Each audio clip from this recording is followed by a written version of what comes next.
Hey guys, how's it going? Michael Troy here, and today we're looking at Gamma Flight #1 from Marvel Comics, from the pages of the Immortal Hulk. Alright, I was kind of excited about this because I've been on an Alpha Flight kick, and I thought, oh, this is like gonna give me some sort of Alpha Flight satisfaction here, but not so much. It couldn't be further away from Alpha Flight, but let's look at it anyway. So I guess it's a spin-off from Immortal Hulk, which I don't read. Full disclosure, I don't read a ton of modern comics, and I just was in this for the nostalgia. Great cover by Lionel Francis Yu. He's been around forever now, like at least since the late 90s. And oh good, look, there's a new Moon Knight coming out with a really cool looking cover by Steve McNiven, so that might be worth checking out. Anyway, Gamma Flight, part 1 of 5, because it's a modern comic and we have to plan for the trade paperback, so of course it has to be 5 issues long. When I first got this, I thought that was Diamond Lil from Beta Flight and Alpha Flight and Omega Flight, but it's not. It's Titania, but I guess that makes more sense because they all have like gamma powers. I thought that Doc Sasquatch was actually Walter Lankowski, the original Sasquatch, Hulkified, but it's not. It's Leonard Samson Sasquatchified. And then, but we do have Eugene Judd, aka Puck, from the original Alpha Flight, so there's that. I guess that's like our main tie to Alpha Flight. And this team was brought together. Rick Jones melded with this weird, like, I don't know what's going on. Immortal Hulk is known for being like a body horror comic, so I guess this is a spin out of that. Like, Rick Jones hasn't suffered enough through the years, so now he's like this weird hybrid of this person. So this is written by Al Ewing and Crystal Frazier, with art by Lan Medina, and colors by Antonio Fabella. And the pencils are adequate. They look like just pretty much anything you would get in any Marvel comic across the board these days.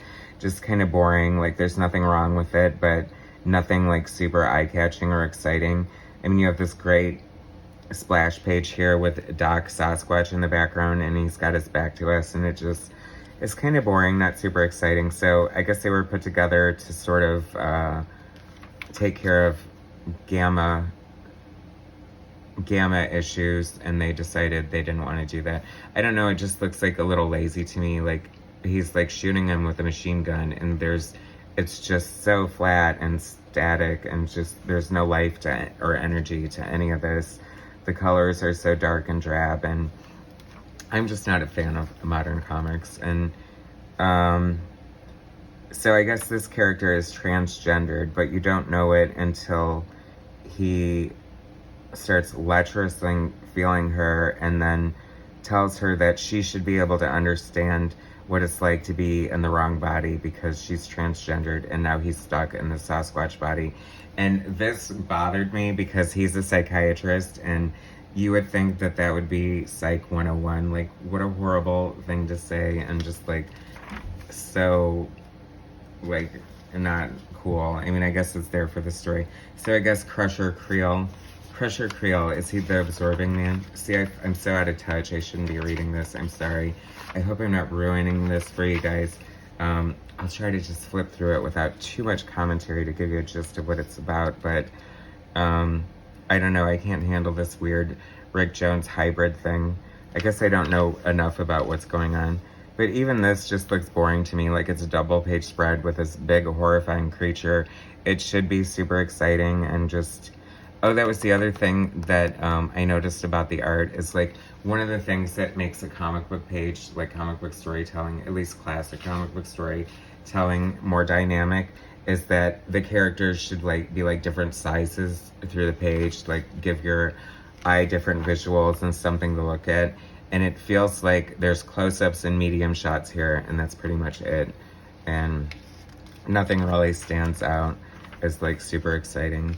I mean, I could be dead wrong. I don't want to ruin comics for people and say that they're not worth reading.